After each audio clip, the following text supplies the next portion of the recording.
সুপ্রিয় দর্শক সবাইকে আন্তরিক শুভেচ্ছা। শুরু করছি কয়েদিম টেলিভিশনের সাপ্তাহিক আয়োজন বাংলাদেশ কি বিচিত্র, দেখাবো তার চিত্র। আমাদের আজকের বিষয় 70 গেল 80 গেল মাগার যৌবন গেল না। এদিকে আমাদের আজকে আমরা প্রোগ্রাম সাজিয়েছি একজনের বিয়ে নিয়ে। সেটা হচ্ছে, আপনারা সবাই জানেন যে রেলমন্ত্রী কিছুদিন আগে বিয়ে করছে এবং তার বিয়ে নিয়ে আমাদের আজকের অনুষ্ঠান। সুপ্রিয় দর্শক, আপনারা দেখেছেন বাংলাদেশে প্রায় সবগুলো চ্যানেল তার বিয়ের গায়ে হলুদকে লাইভ করছে।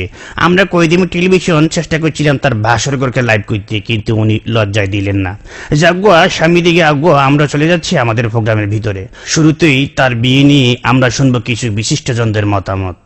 আসলে 70 বছরের ইঞ্জিনের সাথে নতুন বগি কিভাবে চলবে আমার বুঝে আসে না। তবে হ্যাঁ, যেহেতু ইঞ্জিনের সাথে বগি লেগেছে, ভালো চলুক, এটা আমরা সবাই চাই। তবে হ্যাঁ, পদ্মা সেতু কিন্তু হবেই। হ্যাঁ, না এখন ওই মাটি পরীক্ষা চলছে, পদ্মা সেতু হবে এবং সেই সেতুর উপর দিয়ে এই বগি এবং ট্রেন কিন্তু চলবে। এই নিয়ে রাজনীতি করার কিছু নেই। আসলে মজিব ভাই এই বয়সে বিয়ে করেছে, আপনি তো কয়দিন পরে ঠিকই মারা যাবেন, কিন্তু মেয়েটি কি করবে, সে তো জ্বলে পড়ে মরবে। যাই হোক, বিয়ে যেহেতু করেছেন, আপনাকে একটাই পরামর্শ দেব, আইনজীবী হিসেবে আপনার যদি কোনো সমস্যা হয়, আপনাকে আমি একটাই পরামর্শ দেব, আপনি কলিকাতা হারবাল বা মাদ্রাজ হারবালের কাছে যাবেন।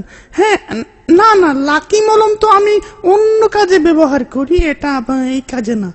সাংবিধানিক এবং গণতান্ত্রিক ভাবে একটি দেশের যে কোনো লোক 70 কি 80 এটার কোনো যায় আসে না, সে বিয়ে করতেই পারে। আমিও চেষ্টা করেছি সর্বসাফল্যভাবে। বিবাহ একটি গণতান্ত্রিক অধিকার, এ নিয়ে রাজনীতি করার কিছু নেই।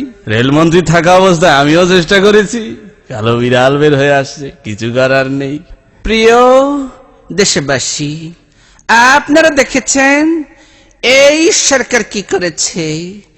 বাল্য বিবাহ যেরকম অপরাধ, এই বৃদ্ধ বিবাহ কিন্তু একটি অপরাধ।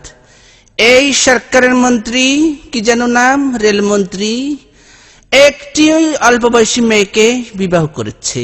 এখন এই মেয়েটির কি হবে? যাই হোক, আমরা ক্ষমতায় গেলে ওকে রিমান্ডে নিয়ে হাত পা বেঁধে দেখব কত জোর হয়েছে।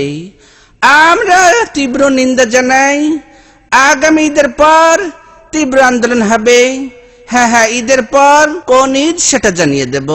সুপ্রিয় দর্শক, সবার কথা শুনে আমার একটা জিনিস মনে হচ্ছে, কবি বলেছিলেন আমাদের দেশে হবে সেই ছেলে কবে যে 70 কিংবা 80 বছর বয়সে বিয়ে করতে যাবে। সবাইকে ধন্যবাদ। আবার দেখবেন আমাদের বিচিত্র অনুষ্ঠান বাংলাদেশ কি বিচিত্র, দেখাবো তার চিত্র। আজকের মতো এখানে বিদায় নিচ্ছি, ধন্যবাদ।